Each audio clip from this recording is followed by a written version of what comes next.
It's Rudy Giuliani, and this is America's Mayor Live. Live from Palm Beach. That's right, from Palm Beach. I'm going to begin with going back to my New York roots and showing you a young lady who I knew when she was about 17 years old. She was the star of the play Guys and Dolls, in which my daughter, who was only a freshman at the time, had a small role. My daughter played Juliet in Romeo and Juliet. But here's this young lady. But I want to know, just show that, Ted. What the hell is that? Coachella? Bad Romance? I'm going to call Caroline and find out what that's all about. Her fingers kind of look like the Grinch. Coachella is a music festival in California. A what? It's a music festival in California. But why is she dressed like some kind of a scary person that little children would cry if they saw it? You know, that's actually toned down for Lady Gaga, believe it or not. Oh, really? Yeah. I think if Raleigh were here, he'd be whimpering. Oh, he would not like that, especially live. He would be freaking out. Yeah. He wouldn't like that at all. I don't know why you're doing that, sweetheart. You're a cute kid. I mean,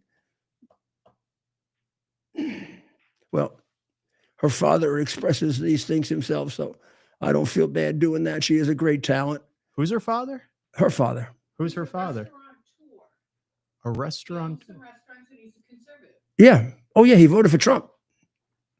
Not only that, endorsed him to counter her endorsement. Very interesting family. Very, very, very intelligent young woman. I mean, extremely intelligent, extremely talented, unbelievably musical. At 15 or 16 years old, she was Broadway quality. She could have just left high school and just gone right to Broadway. And of course, she ended up being Hollywood quality and whatever else. Well, it's nice to know that our president is in good health because he plays golf. And because he wins, he does win. And the reality is he's finally being recognized as a legitimately quite superior golfer, which he is. Looks like he's got nothing of any serious nature. Blood pressure, just a teeny bit abnormal, but so it's kind of ridiculous blood pressure for the job he has. It should be 5 times higher than that. His cholesterol well under control with a medication, and everything else perfectly fine. Also, his mental acuity, he bragging about he was 30 out of 30, he got the highest score. Who is required to use their brain more than he is? It's got to be the best exercised brain in the world.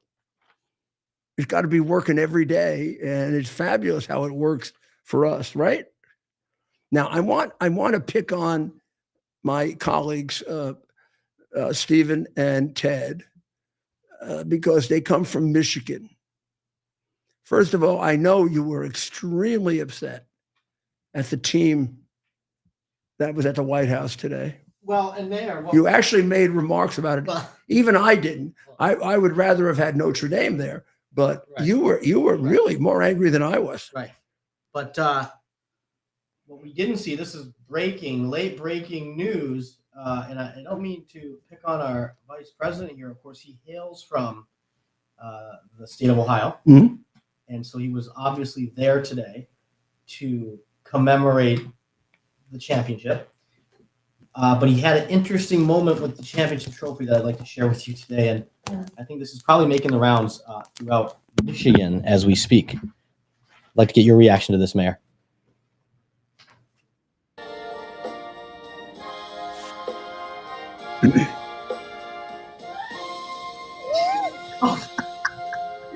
Make it big screen. Make it big screen. Did you see that? He broke it? Watch it. He's powerful. Yeah, that's what he said. Must have been made in China. Oh, the kid.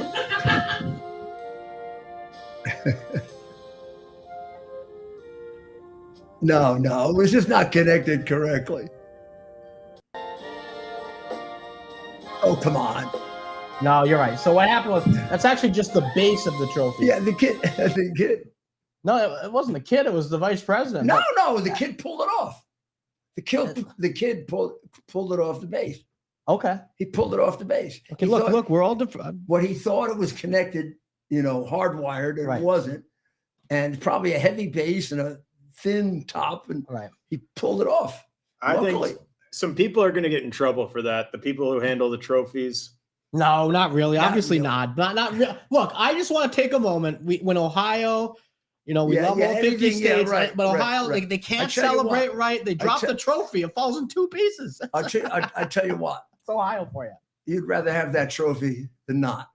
Right. Broken or not, you'd rather have that trophy. Well, and it's you don't 2 have it. trophies now, And I really. tell you what, I'd rather see it in West Bend. And look, the vice president goes down, gets it, and holds it. Oh, up. he does a good job. He's a good sport about it. I will remark. Oh, and there's the head coach. That's Ryan Day at the very end running over to fix it. No, That coach yeah. worked hard to get that trophy. He's running back to look at him.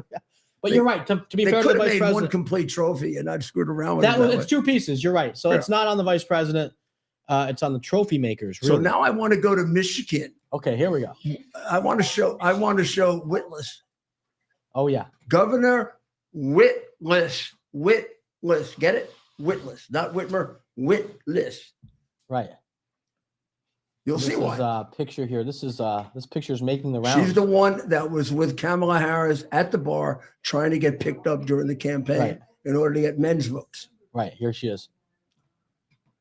Trying to zoom in on this picture. We got to zoom in on the picture, so give us a second shot at it. But that's her at the Wait White a second, House. you got to be kidding me. I actually haven't seen this. Yeah.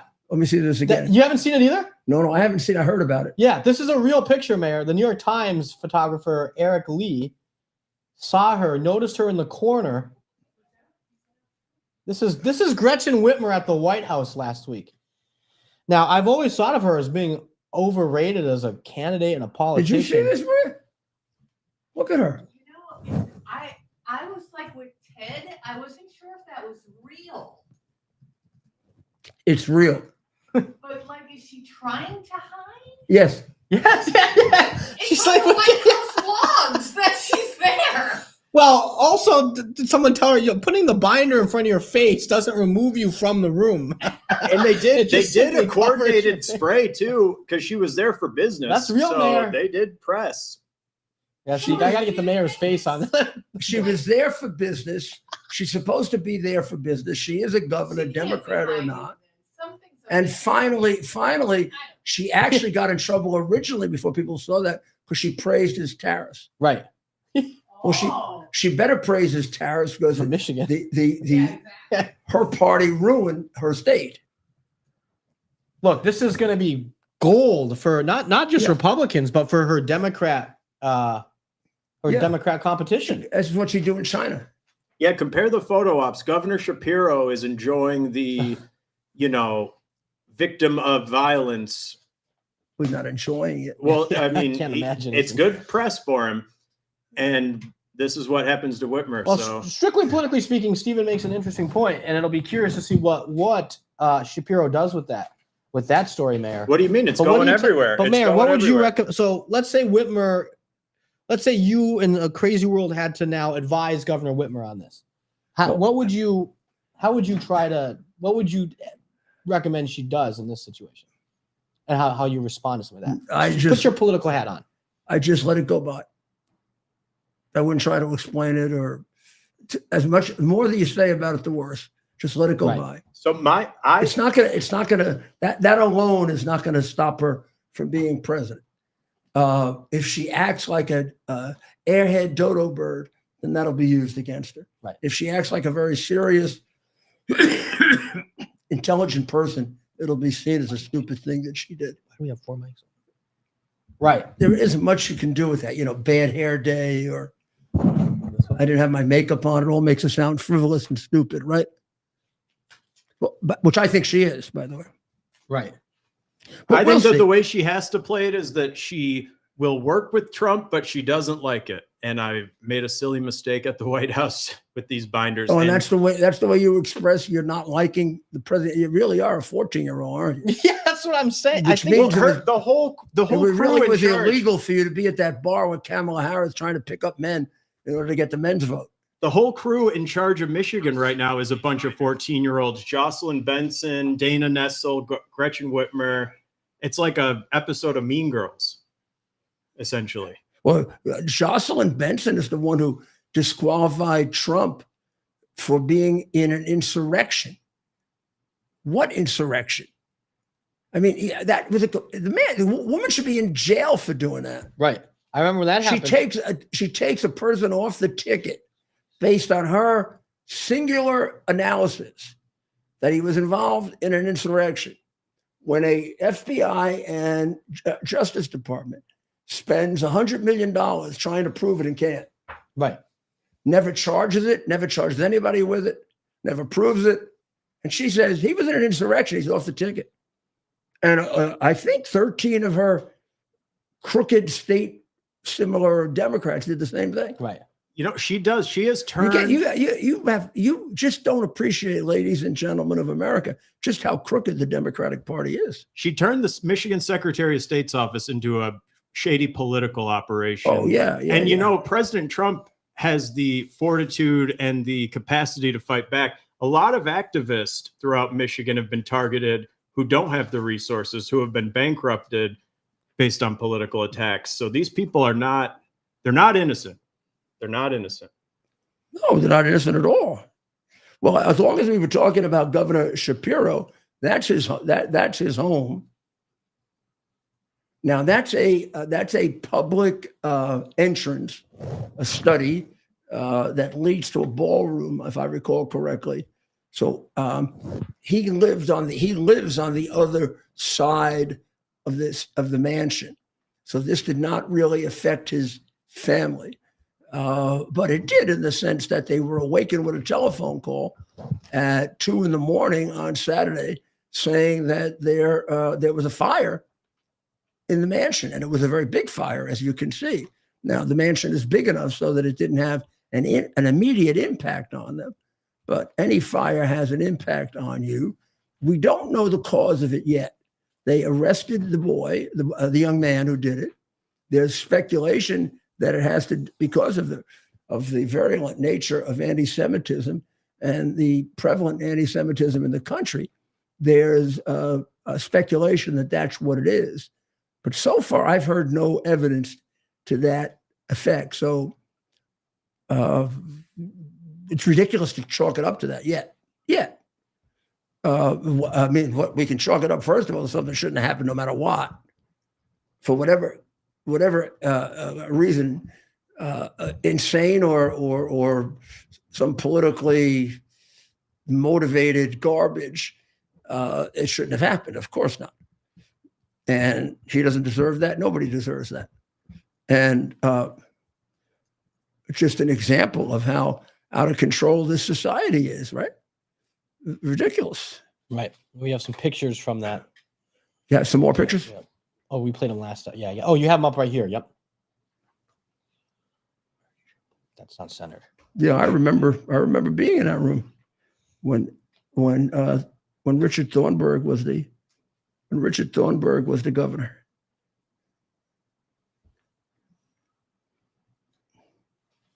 So let's see if we got some comments from. So this is Josh Shapiro. He made a few comments today. Sure. What? Following this attack, which took place overnight, while him and his family were actually home at the residence. So let's play the clip.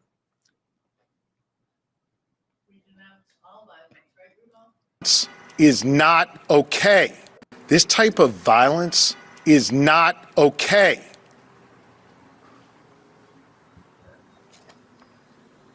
This kind of violence is becoming far too common in our society. And I don't give a damn if it's coming from one particular side or the other, directed at one particular party or another, or one particular person or another. It is not okay. And it has to stop. We have to. He's absolutely right. It's out of control, and I'm not even going to say who does more of it. It's obvious who does. But in any event, he's absolutely right. It just has to stop. And whoever does it's got to be put in prison for such a long time. It scares the living daylights out of everybody else, and gets them out of commission and out of society. You combine this with all the Tesla things going on, and the attack on Trump people, and the general crime that takes place anyway, and the crazy, insane judges trying to bring the criminals back from El Salvador. Bizarre. We're out of our minds. Still smells a little fishy to me. And I think we need to wait to see how this develops to see what No, I happens. wouldn't say that. Let's get, before we say that, let's have a a little more analysis of it. The tariff thing is turning out very, very strange. I must say it's very, very strange. First of all, the weekend was a wild weekend because I guess people are more worried about the cost of cell phones than anything, right? So the question was, would a new super duper cell phone cost you $2,500 or something, right? As opposed to $1,900 or whatever. Right. And went back and forth all weekend, whether it was or it wasn't. And then the president and maybe the vice president, but someone put out the fact that they were going to be exempt, and a couple of the others were going to be exempt. And I calmed that down, and the market went way up today. But now there's talk that they might be included later anyway, but we'll have to see. Don't get crazy, because I think these are all working out. But where they're going is very, very simple.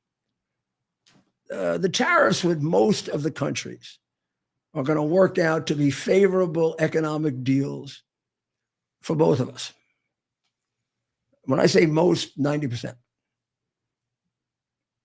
If you haven't figured it out yet, you're not astute. Want to make it simple? This is all about China.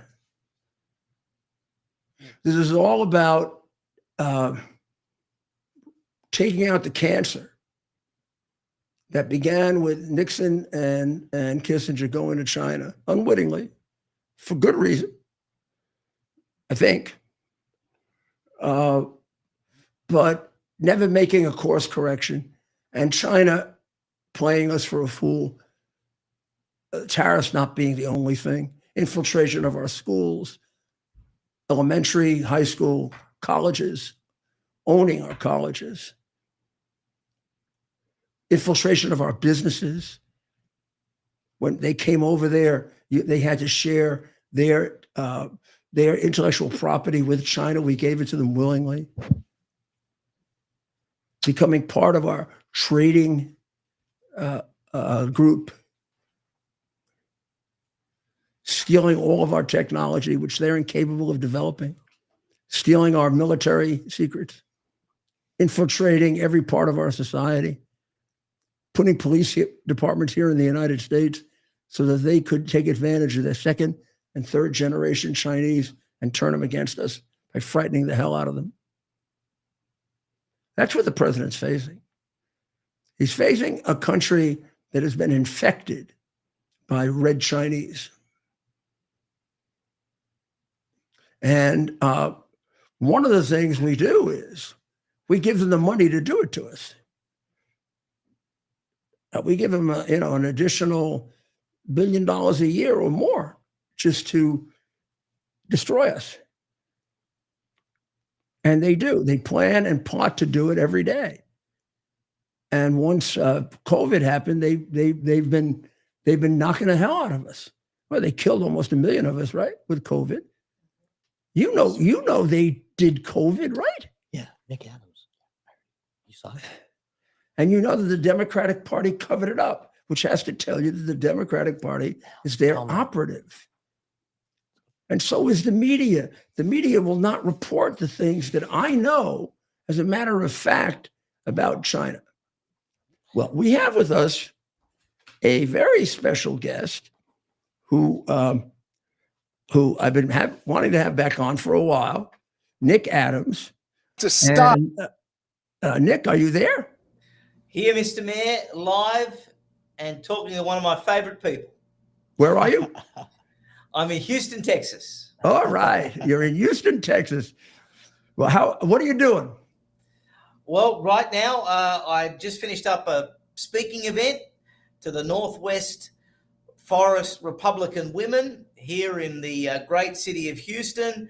I've come to have a little bit of rest before I head to San Antonio and speak to the San Antonio Republican women, Mr. Mayor. And I've got to tell you, they are big fans of you here in the great state of Texas. Now, so you speak only to women's groups?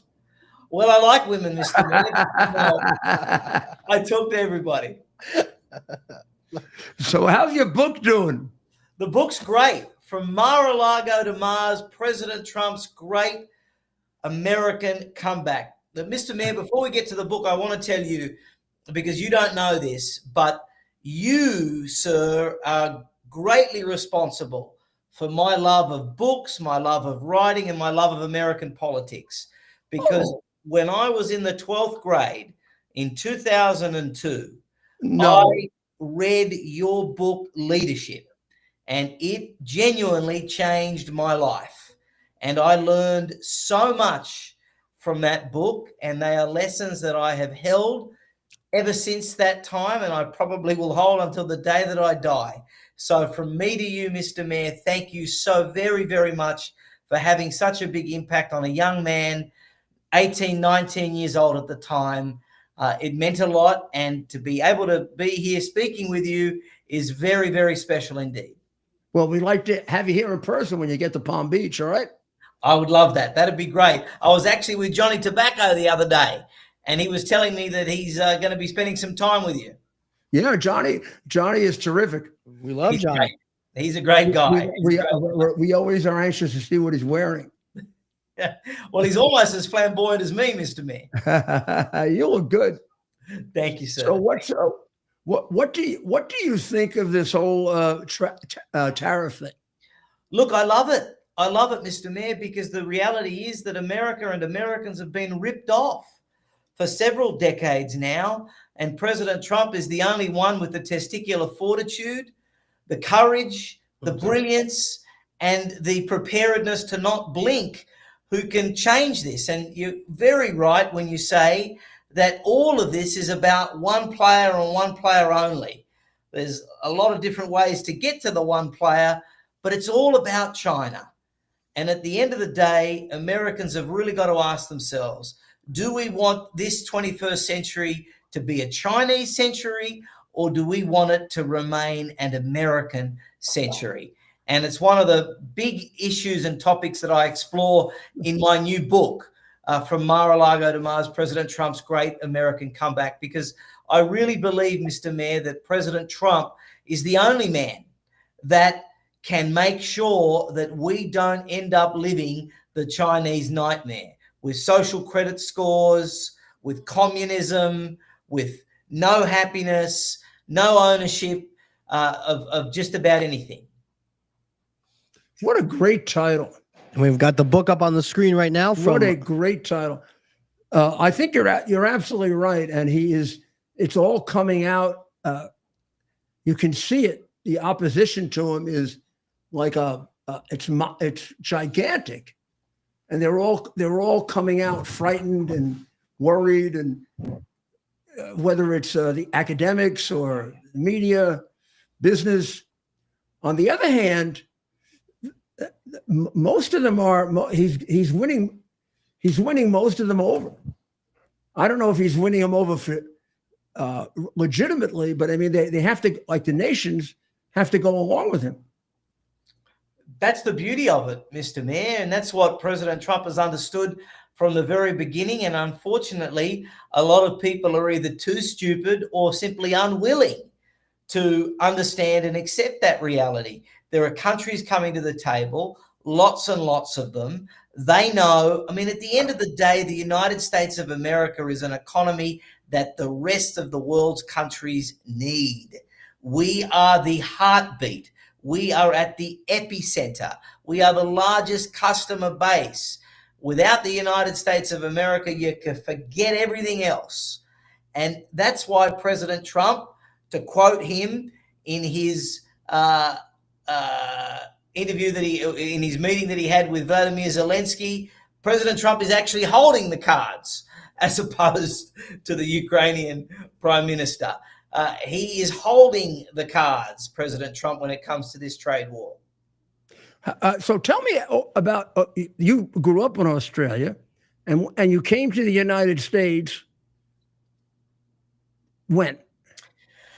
Mr. Mayor, in 2009, I came over to the United States of America for the first time. I was 24 years old. I had been inspired by you. So at the age of 19, I ran for local government in Sydney, Australia. You were the youngest deputy mayor in Australia. Correct. Yes, sir. 21 and 8 days. September the 13th, 2005 was when I was elected. But to be honest with you, that early success is really what made me realize that Australia was not the place for me to be in the future. And I always felt like I was an American trapped inside an Australian body. I was entrepreneurial. I wanted to blaze a trail, leave a legacy, color outside of the lines. And Australia is a lovely place, but it's not the place to do all of those things. There's only one country, one culture that embraces and rewards people that take risks, people that are bold, people that are innovators, people that have got an unorthodox approach to doing things. And that's this country. And so I came over on a speaking tour, and one thing led to another, Mr. Mayor, and I've been just enormously blessed to live the American dream. President Trump appointed me to the board of the Wilson Center in the Smithsonian in 2020 in his first term. I have over 3.5 million social media followers. I'm a best-selling author. 9 governors have given me honorary status in their states.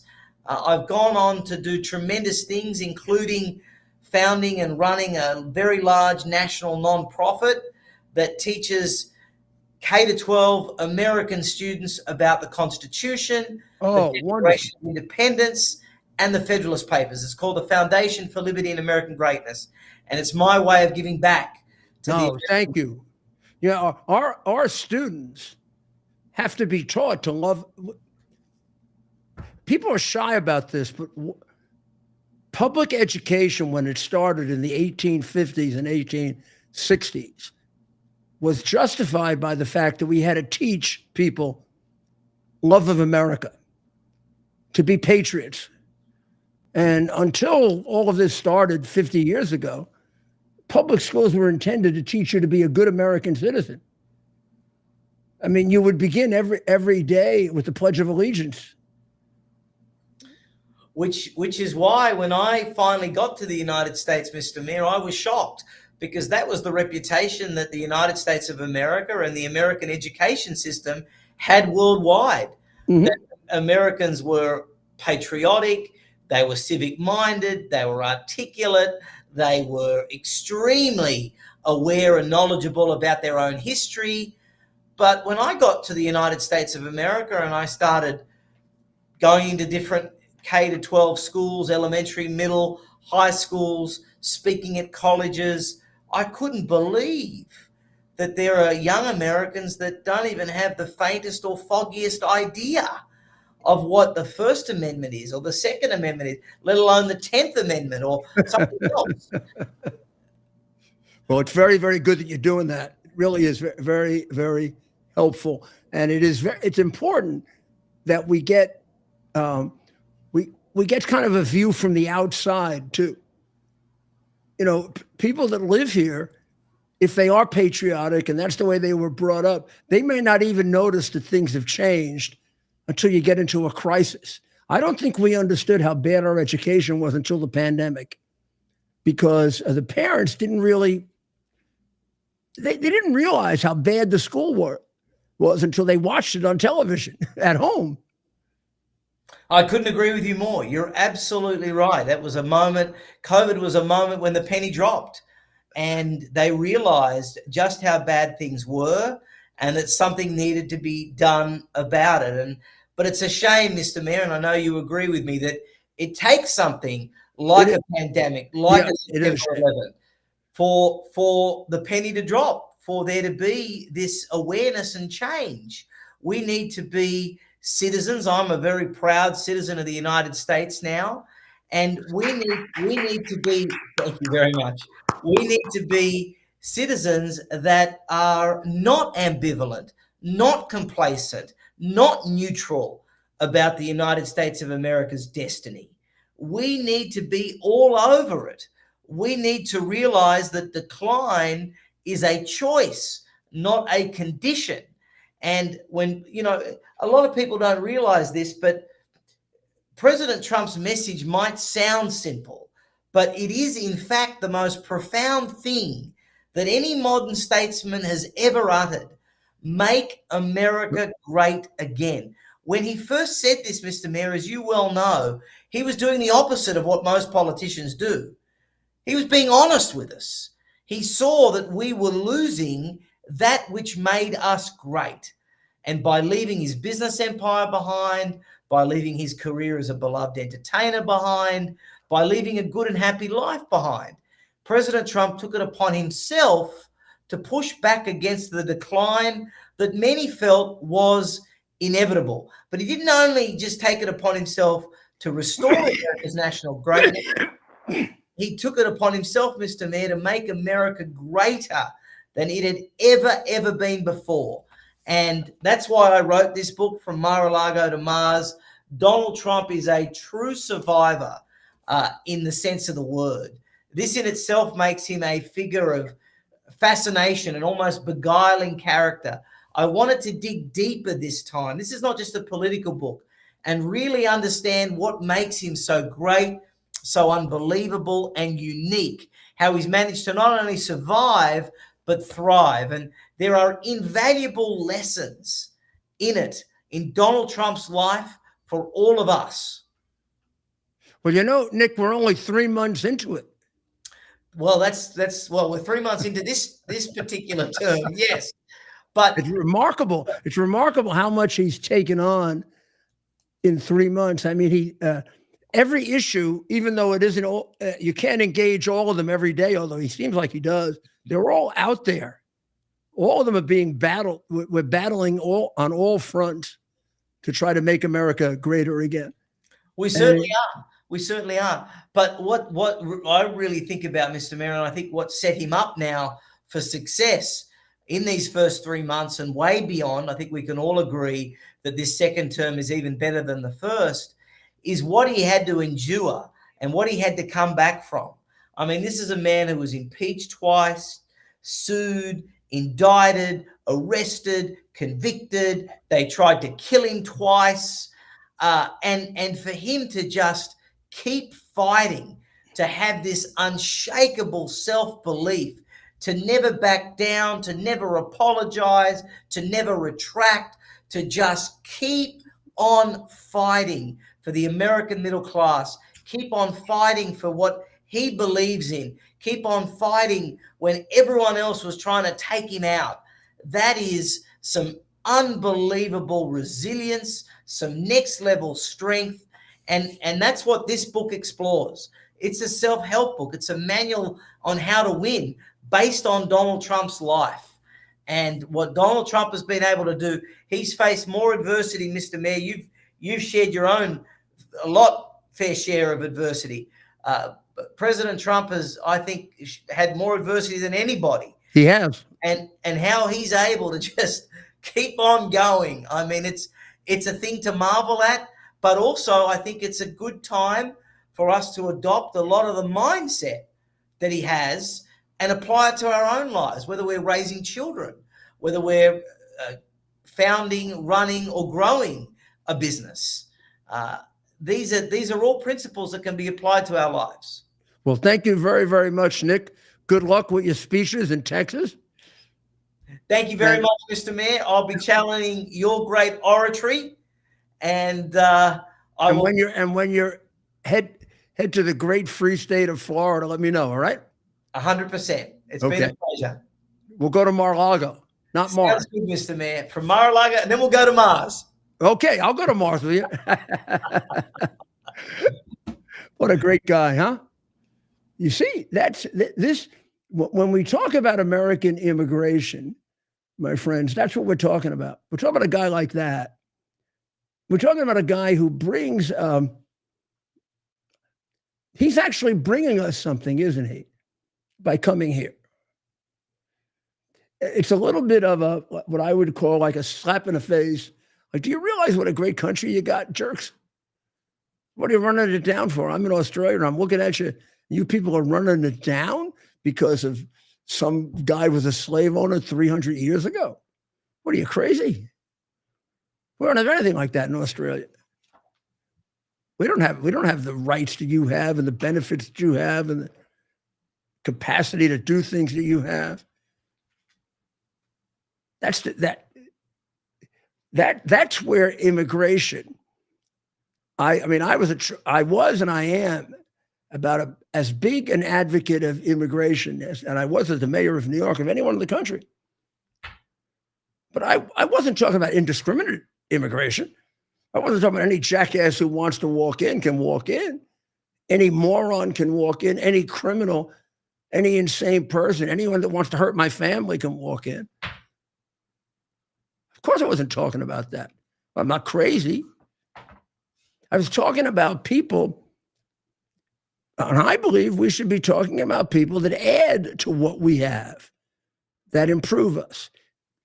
At least let's make sure they don't destroy us, which is what the Democrats have done to us. So tariffs have very quickly brought us to the point that we were going to get to, I thought, a little bit later, but I'm glad we did now.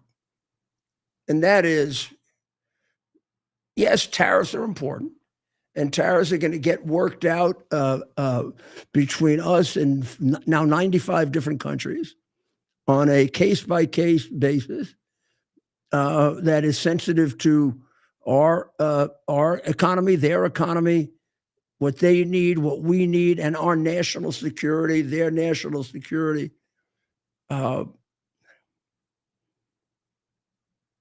That's all important, and it's all has to do with our economy, and it has to do with making sure that we're not in debt to other nations. I mean, the people who make tariffs, like, oh my God, tariffs are the worst. The Wall Street Journal is so insane about tariffs. If whatever else you think about tariffs, and there are a lot of things to think about it, and we'll talk about it, but just the fact that they brought us to this point, it's a damn good thing. A lot smarter than the Wall Street Journal could have ever done. So look at how we've cornered China. We've got them with their back against the wall. So last time when Trump had a deal with China, he waited toward the end to do his deal with China, and China got what they wanted and never did what they promised to do. They never invested in the United States. So I don't know if he did this on purpose or not. I'll ask him. It sure worked out that way. From the very beginning, their back is against the wall right now. They're looking at 140% tariff at the top. The best they can do is about a 60% tariff. Even their cheap little crap, there are tariffs on, like those little stupid things that unfortunately a little baby could swallow, so don't buy them. Have tariffs on them. We are now taking a look at putting tariffs on people who buy from China and try to sell to us, because we don't want a secondary, they're doing a secondary sale to us. That's not economic. Come on. That's political, isn't it? Now, why? Why is that justified? Because, damn it, they've been trying to destroy us from the day the Chinese Communist Party started in China. When they threw out Chiang Kai-shek and Mao Zedong took over. They want to destroy us. The goal of Xi Jinping is to destroy the United States of America, the country that you love. He has said that, he's written it, he lectures on it, he says it openly, he acts on it. He's done things to effectuate it, like fentanyl, COVID-19. Have killed many, many Americans. He made sure as soon as COVID became apparently a great danger for us, he made sure he got people here to America. Trump very quickly cut them off, remember? And all of the China apologists condemned Trump as a xenophobe. A xenophobe. For not wanting infected people to come in the United States and kill us.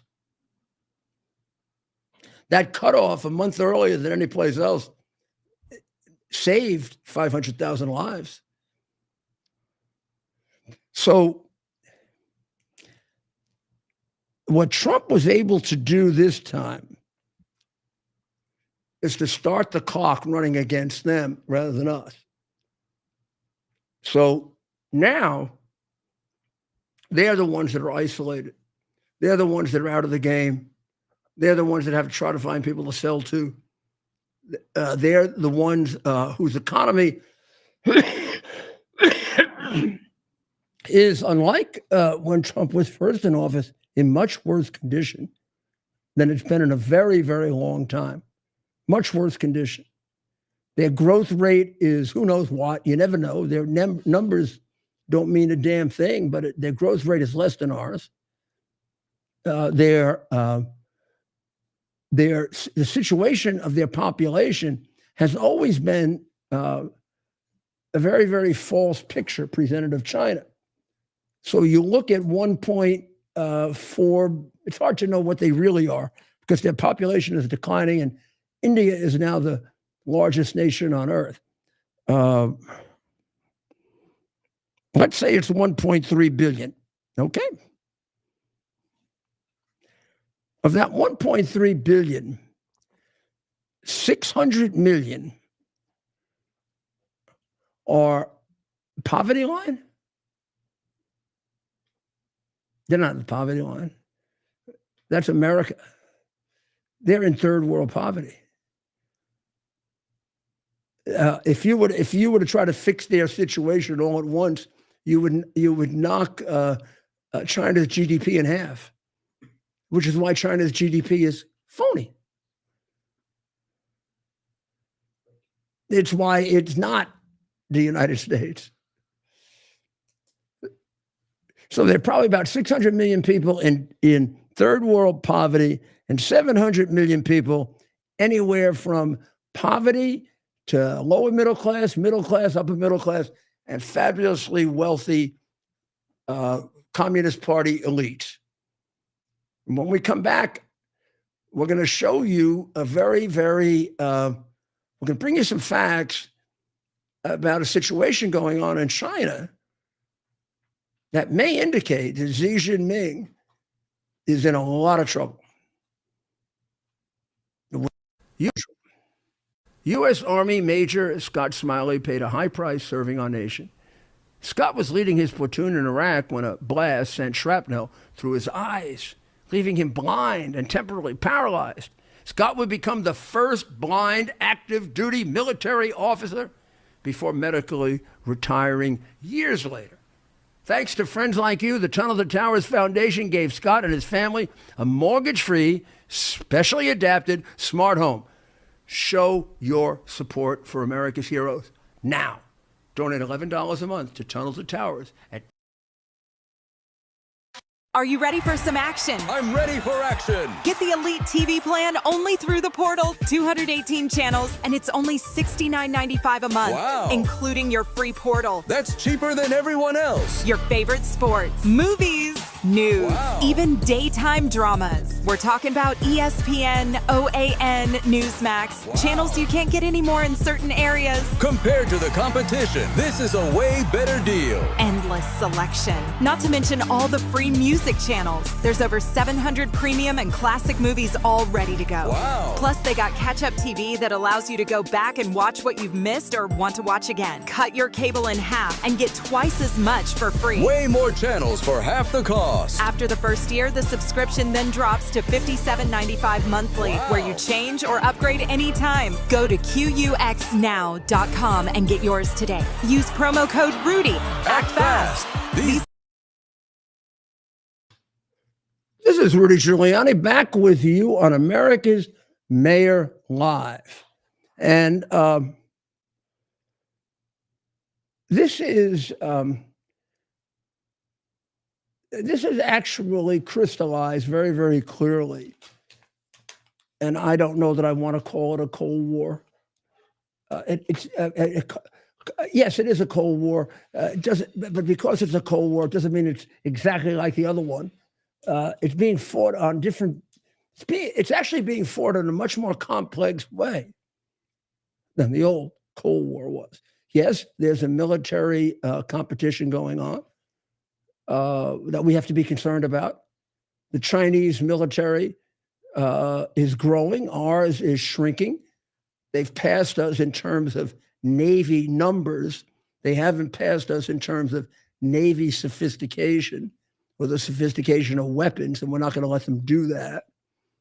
A recommendation was made the other day that we should have a $1 trillion defense budget going forward every year. It's the only way to do it. It's like rebuilding infrastructure. The only way we could rebuild infrastructure in New York, you can't do it in one day. You can't do it in one budget. We had to do it in 20 years of budgets with a constant infusion every year. Growth, growth, growth, growth. And we never failed.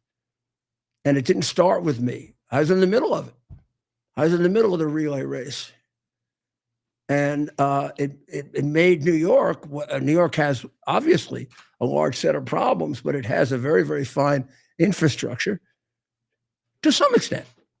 It's getting old, but you can't believe what it would be like if billions of dollars hadn't been invested in it in order to make it better. It has the best water in the country, largely because we built another aqueduct, which is impossible to do. It has a new subway. And many things that would not have taken place. Military is the same thing.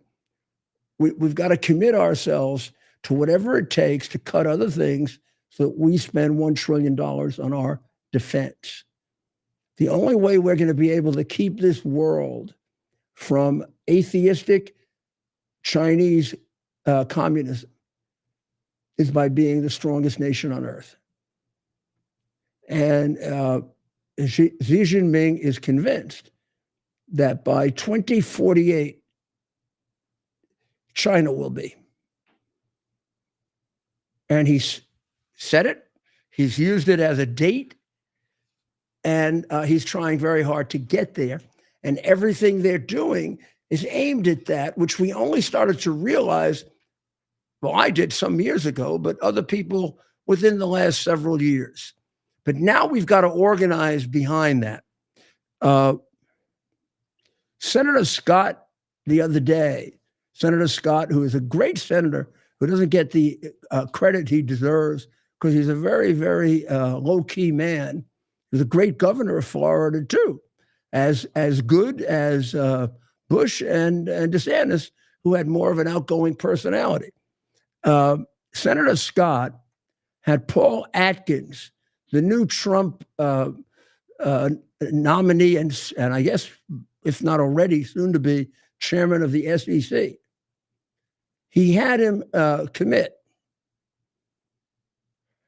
on ramping up scrutiny on Chinese companies, getting the hell off our markets, and removing those that are violating U.S. laws, which Senator Scott says almost all of them, because almost all of them are owned by the government.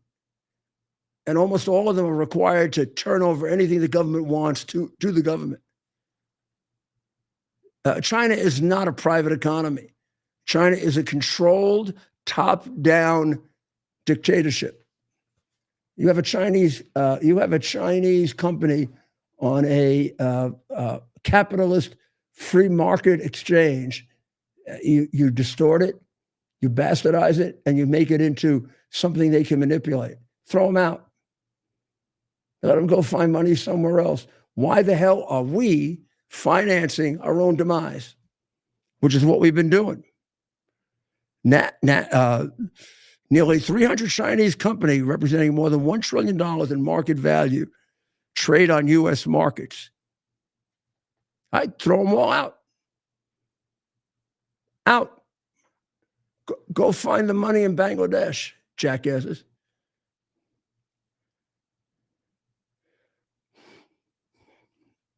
Many, or maybe all of them, depending on whom you speak with, could be delisted.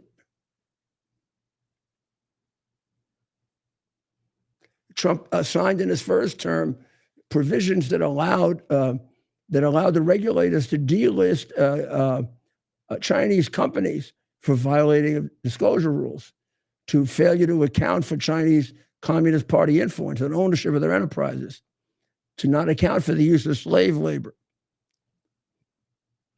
And then the Biden administration changed all that with Gary Gensler, who is basically a communist sympathizer. Well, it's going to change back, and we should get them the hell off our markets. That'd be one way to destroy their ability to overtake us and take over the world. One company after another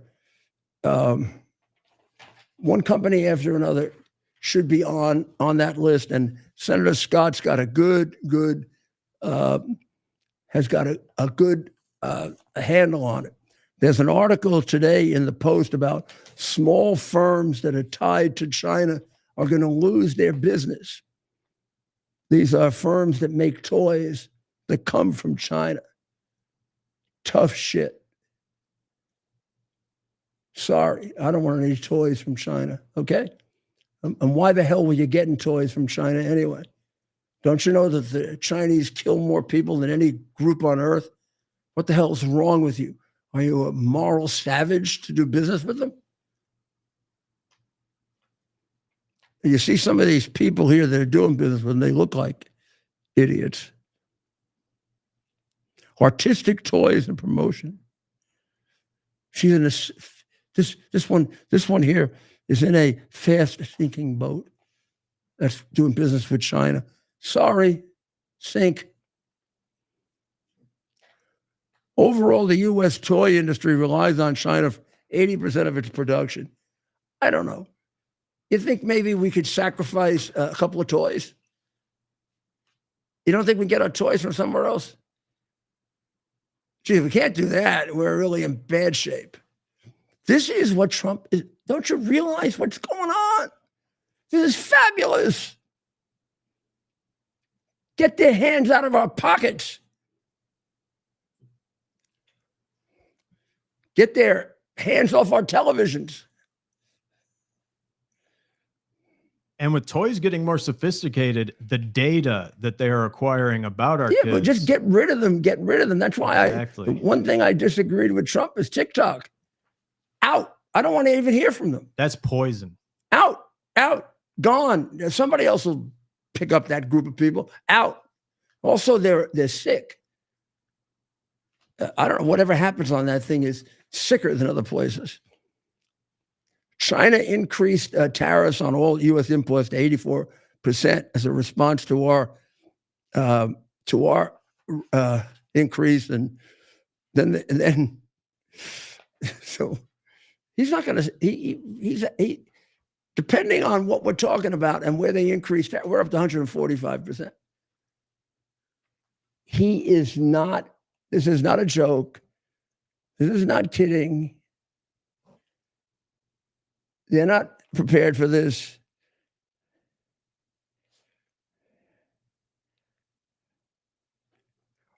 The Chinese said, if the U.S. insists on its own way, China will fight to the end. Good. Fight to the end.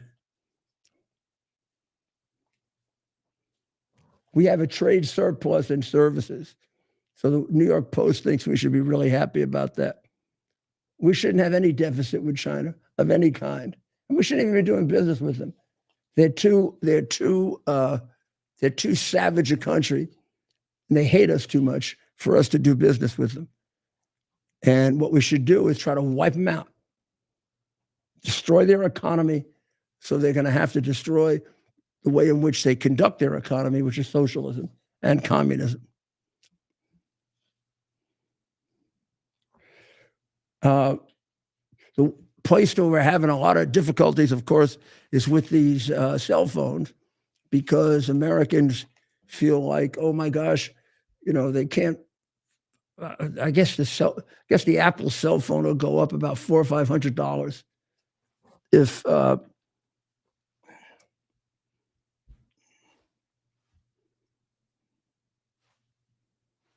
it's worth it. Apple shouldn't be making that many cell phones in China.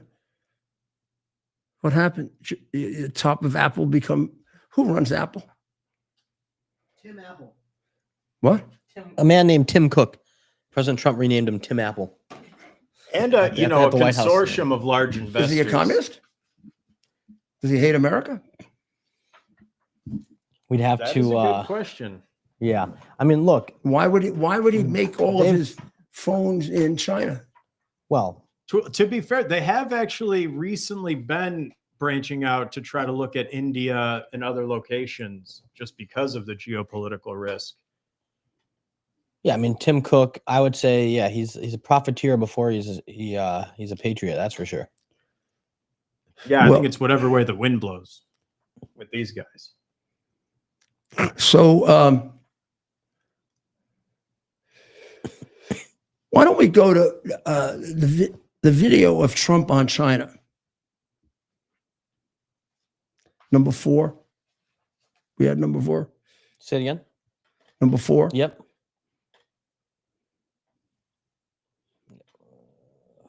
Well, it's masterful the way that Trump has been handling this, backing him into a corner like that.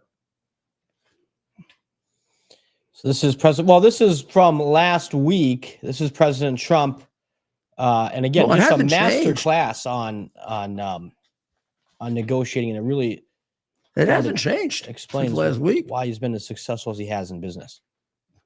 Right now is technically embargo on China with 125. On China, some economists are saying that right now is technically embargo on China with 125% tariffs. Are you concerned of escalation beyond the trade war with China? No, I'm not concerned. I think President Xi is a very smart guy, and I think we'll end up making a very good deal for both. But, we've been treated so badly for so many years. Again, we allowed that to happen. We've been treated so badly for so many years. But no, I don't expect that. I think President Xi is one of the very smart people of the world, and I don't think he'd allow that to happen. And we're very powerful. This country is very powerful. Let me tell you, it's far more powerful than people understand. We have weaponry that nobody has any idea what it is, and it is. I mean, the simple fact is that he's in a corner. He's in a very, very serious corner. The tariff, he has to work now to get it down. We don't have to work to get it up. And with those numbers, he can't trade with us. And it's apparent that Trump doesn't want to trade with him. And he's trying to. I don't think there's anyone that doubts that he's trying to decouple the two economies that had ridiculously been coupled together because we lived on the fiction of the Nixon Kissinger went to China thing. You cannot close your eyes to a country that slaughters 100 million of their own people. What Nixon and Kissinger did in the height of the Cold War to defeat Russia, no one's criticizing. What Kissinger and Nixon was sort of out of it at the time, but what Kissinger and then all the people that fell in love with China, including President Bush, did is very, very serious. They drank the Kool-Aid, and they thought they could make China into a mercantile nation, and they didn't read. Oh gosh, it's so important that you read. They didn't read Xi Jinping's biography. They didn't read what he was writing and take it seriously, just like nobody else in the 1920s read except Churchill. So something's going on in China right now. And I know about it because I read. He Wing Dong. Now, you wouldn't know who He Wee Dong is. Let me spell it. H-E-Weidong.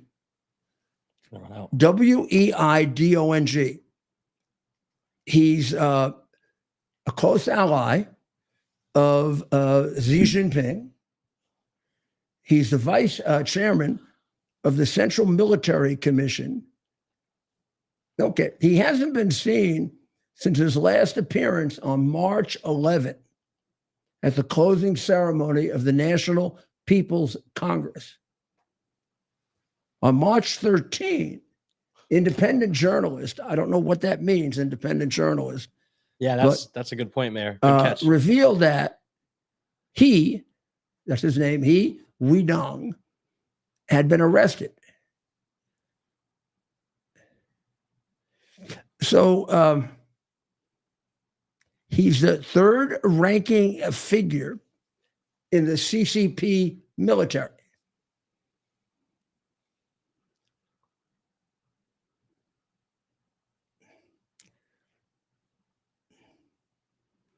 On March 27, during a press briefing, a spokesperson for the Chinese Ministry of Defense said, there is no such information.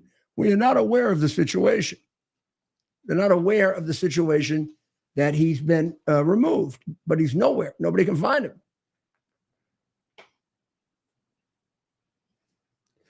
So we don't know why, what has happened to him. This is what used to go on with the Soviets, because these are very closed, secret societies that take advantage of people, prey on them, and dictate to them. So we don't know whether this is because Xi himself is suspicious of He Weidong's loyalty to him,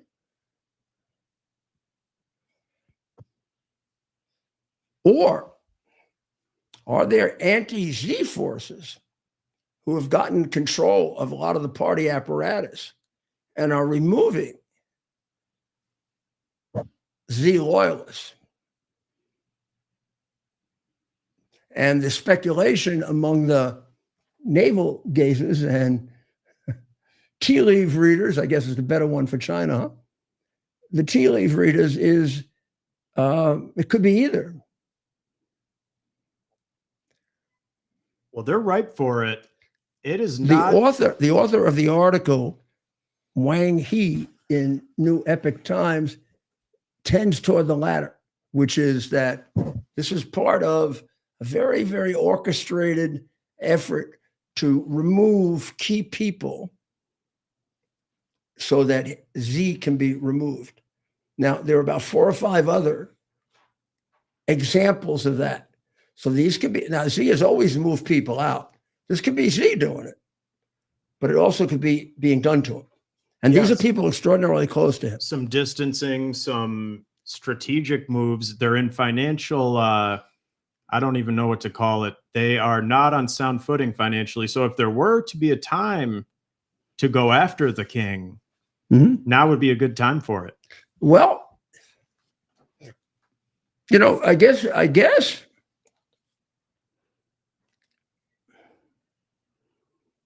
I guess if you're on the China side of this, the way we get upset with our presidents and leaders if they don't anticipate, one could say that he didn't anticipate correctly the situation that was going to happen with Trump. After all, he did deal with Trump for 4 years. He should have been ready for the fact that Trump was going to come in and jump right on him and hit him with a tariff that he couldn't even negotiate with, much less talk about.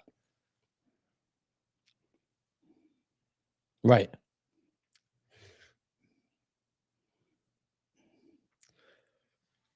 So, yeah, their models are based on weak leadership out of Washington. X's strength and his security is dependent on his very close relationship with the military. And the positions that are being moved, which include some lower positions of his loyalists, seem to be in the military. So that if and when they throw him out, the military will not revolt. So he just lost his best friend in the military. Did he throw him out or did they throw him out? He's not necessarily replaced with a best friend.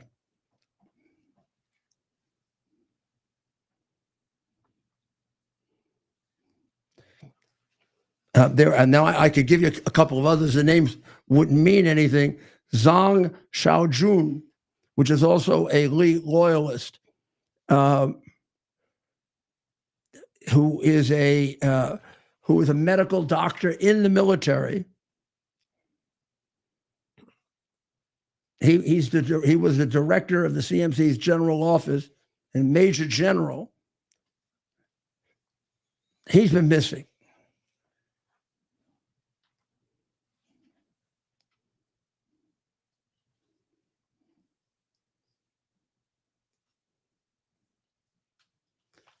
There's no question that his control of the military, they seem to be weakening his control of the military, which would be very, very smart, because the thing he's always had to secure his position was the military would react if he were removed. Remember, we're talking about a dictatorship here, a brutal, homicidal dictatorship. And their moves are unbelievable.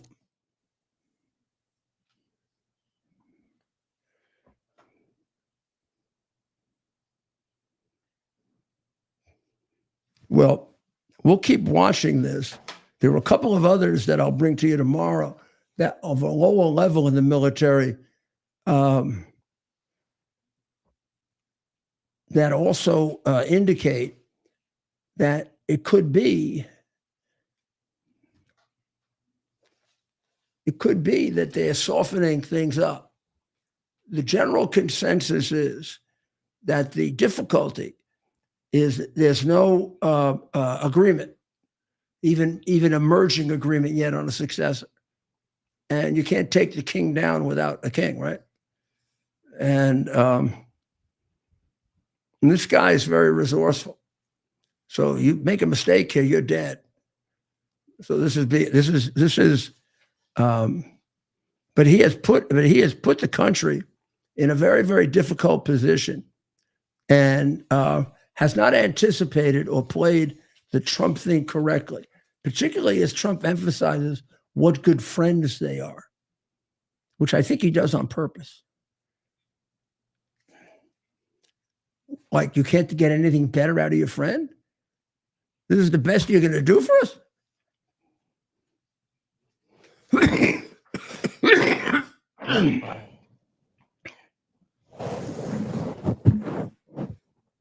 Wow. Quite something, a lot man. developing in China, and I'm We'll looking forward to seeing everything shake up. We'll have to stay on it all week and maybe try to get do some more research on our end.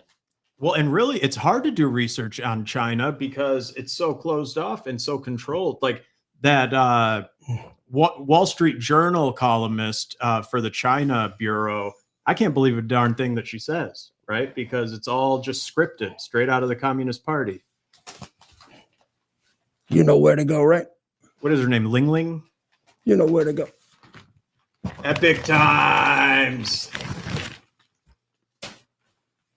Oh, yeah. Want to know about China? They'll tell you about China. They got plenty of sources in there. Some have been killed. Some have had their organs taken out. All of them have had family members destroyed by these communist animals that want to destroy us.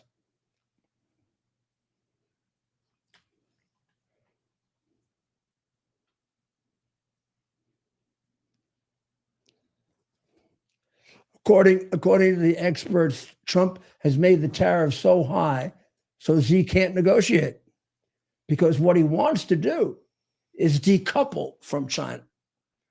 He doesn't want the U.S. doing any business with China. He wants to remove all connections to China. At the same time, I don't know if you've noticed it, but we are turning down visas and canceling visas for Chinese students. We shouldn't have a single damn Chinese student at any American university. Not one, not a single one. Not until the country stops being dedicated to wanting to overthrow America's position as the leading economy in the world. And why is America's position as the leading economy in the world so important to the world? Because we're the one that assures that the world is free. That isn't just a, look, if somebody else was going to take over that was as benign and as democratic and as principled as we are, fine. But not if this miserable, murderous, 100 million people killed group wants to take over. This isn't some kind of a high school president election. This is one wants to destroy all of the advances we've made in Western civilization for 2,000 years, and the other wants to increase it. Why? Because one of them doesn't come from Western civilization. Or I have to amend that. It doesn't come from Western civilization, but it has Western civilization embedded in it, a bastardized version of Western civilization called Marxism. It's the Chinese arrogance and the Marxist insanity that Mao built into their country, and all of the insane things he did to them.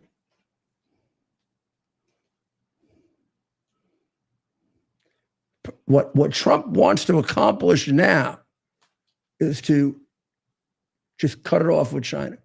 Right away with Panama, first thing he did, right? And they're now being pushed out of the Panama Canal. Every place he finds them, he wants them out, isolated, on their own, requiring a change completely in their method of operation. Why is he doing it? To save our country. And the Europeans, so we read today that some of the Europeans are flirting with China, including the Prime Minister of Spain. He's a damn communist. Of course he's sitting there with Xi Jinping. They're probably French kissing. Creeps. Yuck. Very similar COVID strategies if we look back to it too. Spain isn't far off from China.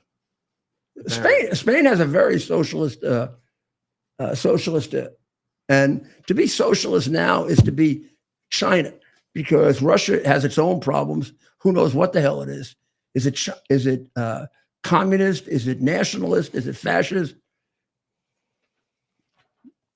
It's also very, very intelligent to try to wean Russia away from them. And it's not going to be easy. It's not going to be easy because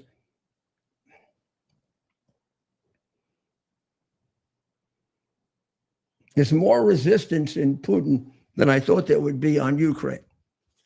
And we got to figure out what that is. What he did over the weekend is intolerable. Attacking Ukraine on Good Friday, attacking Kherson, attacking Kiev, attacking Suma.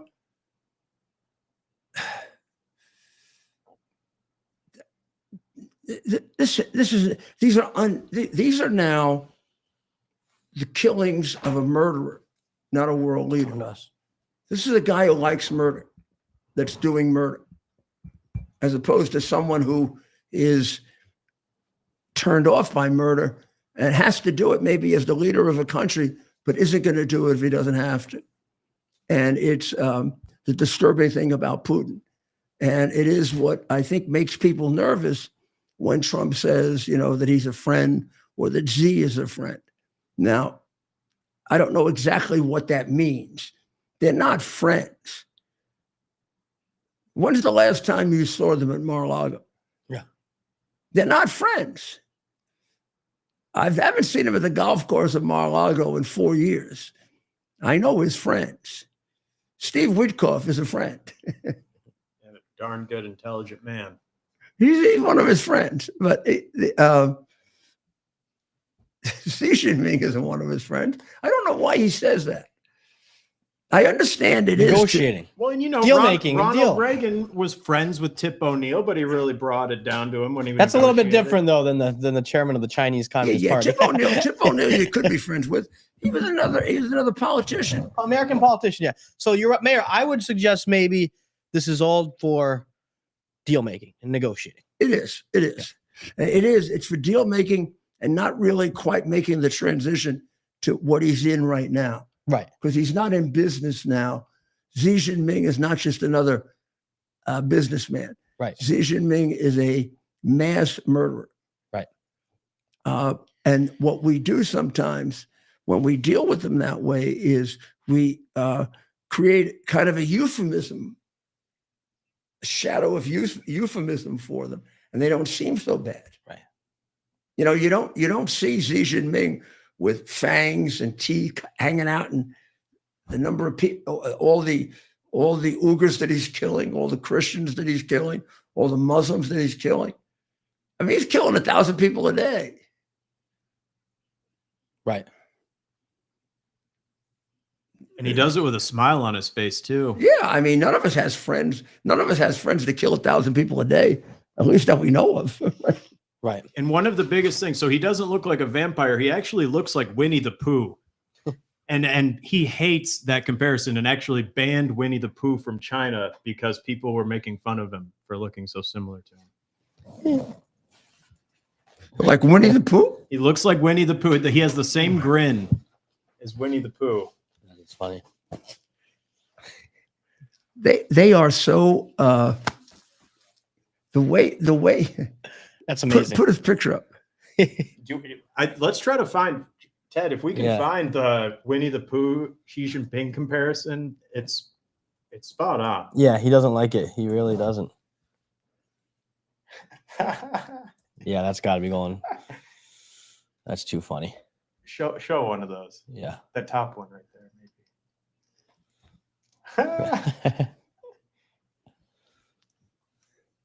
It's coming. It's coming.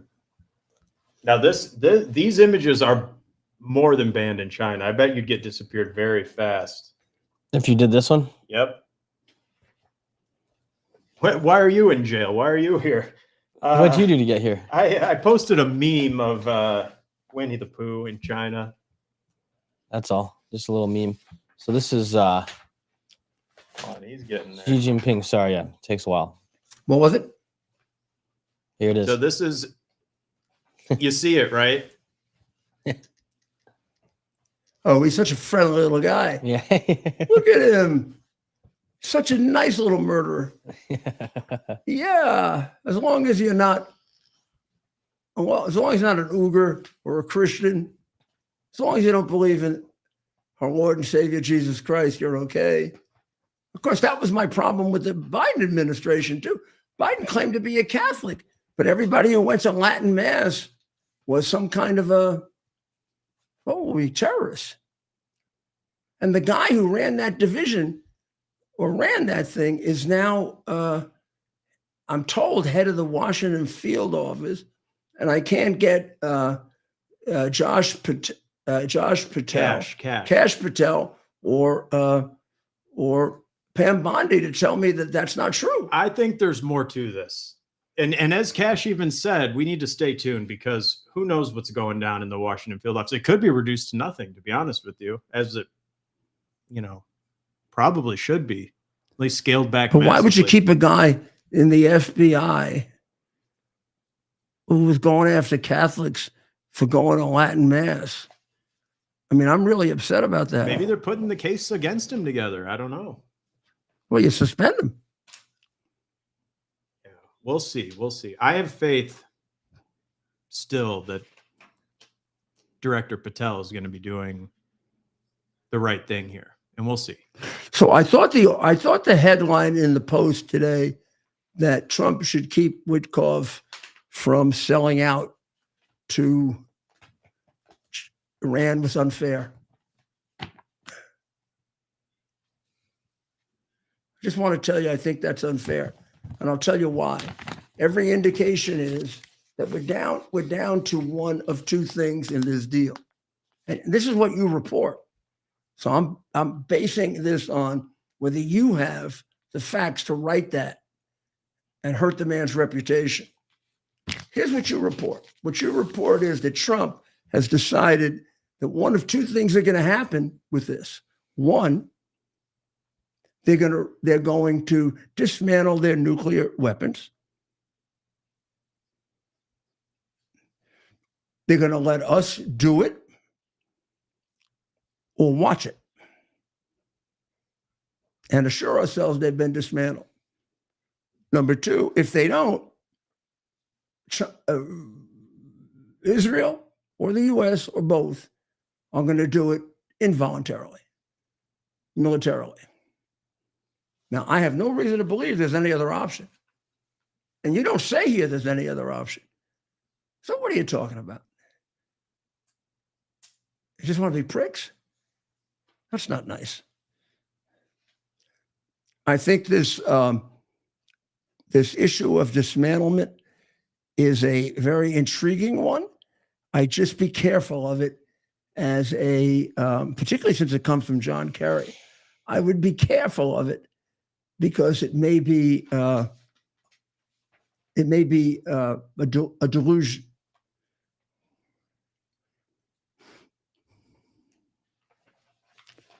As I said, Witkoff has made it clear that we will not allow Iran to develop a nuclear weapon. It's a red line.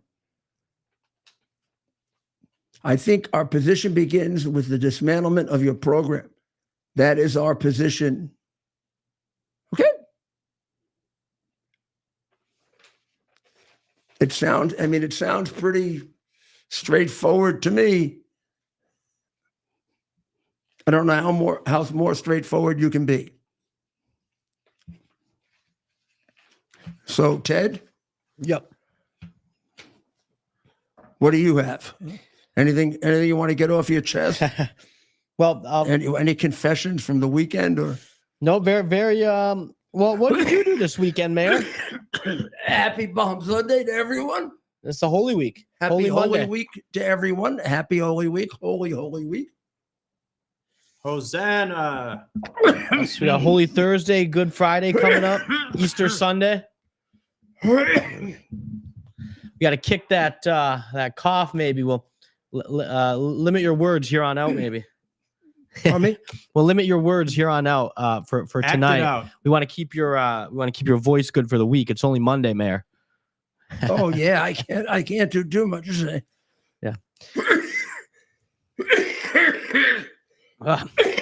But terrible, right? Very terrible. So we've got Ecuador has elected another tough Latin American president.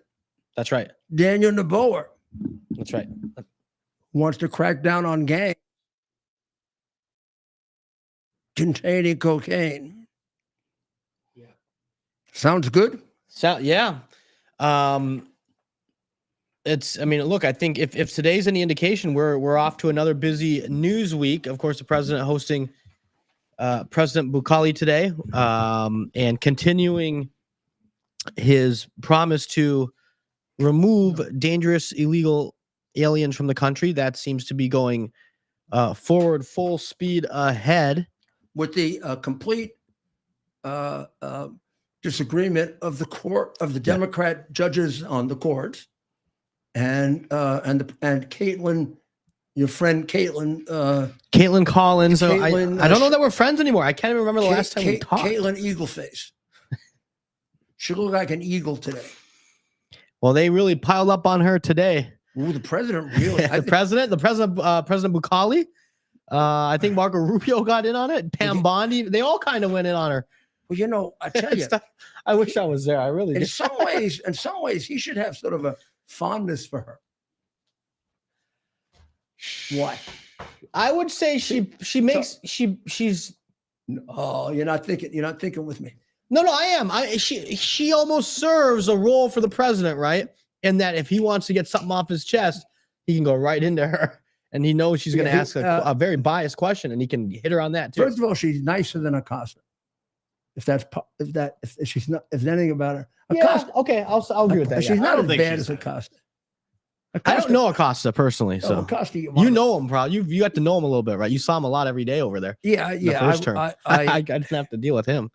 There are times in which I'm just lucky I didn't. But people don't know this. Caitlin Collins, she probably hates when I say this, but Caitlin Collins worked with me at the Daily Caller.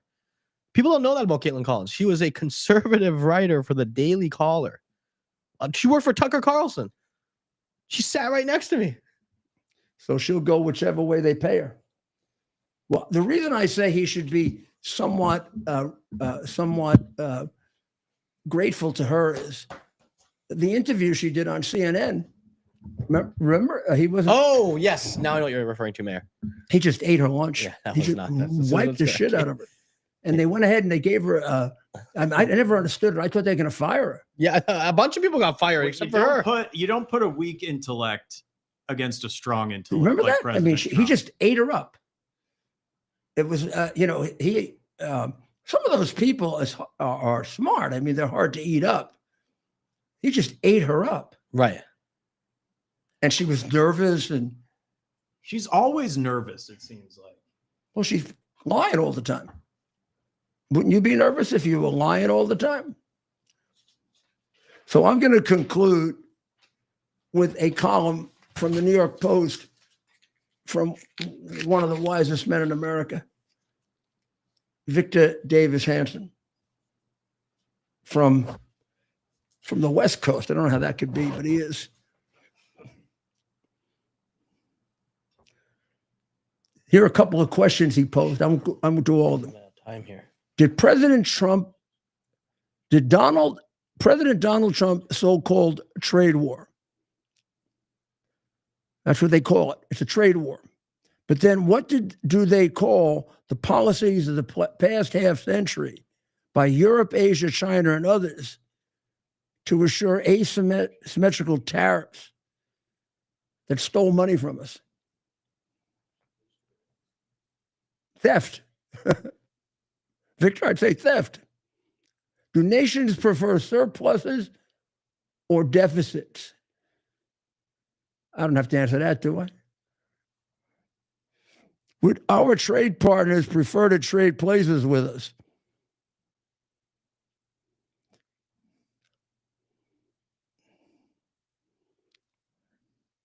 So, is the Trump agenda bad economic news?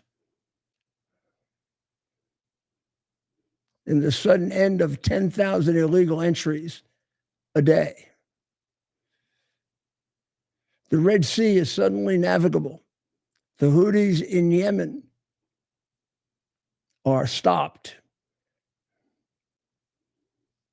200 billion in budget cuts have already been targeted, and they're moving up to 500 billion. Victor, you're right. It's all there. It's all right below the surface. And it's what really the ship is sailing on. Not all this, as they say, my Jewish friends say, mishigas. So we got a nice week ahead leading up to the most glorious holiday in my calendar and many of yours, and one of the saddest, of course, Good Friday. But a great week, I think, to remember what we're about. And a great week also to concentrate some thought on how we bring God back into America in the right way. And it's easy, the way we always did. This idea that you can't say prayers or you can't teach religion. Religion as an integral part of our history as, well, I don't know, there's nothing more integral. There's probably nothing that shaped the world more than the various beliefs that people develop in God. And before we sign off really quick, if you head to lindelltv.com right now, you can still catch the second half of the Dr. Maria show that's on there. Oh, she on tonight? She's on tomorrow night. Monday night. Oh, okay. Well, go ahead. Head on over. You go ahead. Lindell TV. Do that. Go to Lindell TV. I've been sneaking a little bit watching here as we've been on. How does she look? Tonight is a good episode. Okay. I would highly recommend checking it out. It's about the Boston bombing, which I think was one of the FBI disgraces in not sharing that information with the Boston police. But let's see what she comes up with. Let's pray for the people of Israel. Let's pray for the people of Ukraine in this holy week. Let's pray even for the people of Russia and China, that they be delivered from that. And of course, Iran, America, and God bless America. We'll see you tomorrow night. It's our purpose to bring to bear the principle of common sense and rational discussion to the issues of our day. America was created at a time of great turmoil, tremendous disagreements, anger, hatred. There was a book written in 1776 that guided much of the discipline of thinking that brought to us the discovery of our freedoms, of our God-given freedoms. It was Thomas Paine's Common Sense, written in 1776, one of the first American bestsellers, in which Thomas Paine explained, by rational principles, the reason why these small colonies felt the necessity to separate from the Kingdom of Great Britain and the King of England. He explained their inherent desire for liberty, for freedom, freedom of religion, freedom of speech, the ability to select the people who govern them. And he explained it in ways that were understandable to all the people, not just the elite. Because the desire for freedom is universal. The desire for freedom adheres in the human mind, and it is part of the human soul. This is exactly the time we should consult our history. Look at what we've done in the past and see if we can't use it to help us now. We understand that our founders created the greatest country in the history of the world, the greatest democracy, the freest country, a country that has taken more people out of poverty than any country ever. All of us are so fortunate to be Americans. But a great deal of the reason for America's constant ability to self-improve is because we're able to reason, we're able to talk, we're able to analyze. We are able to apply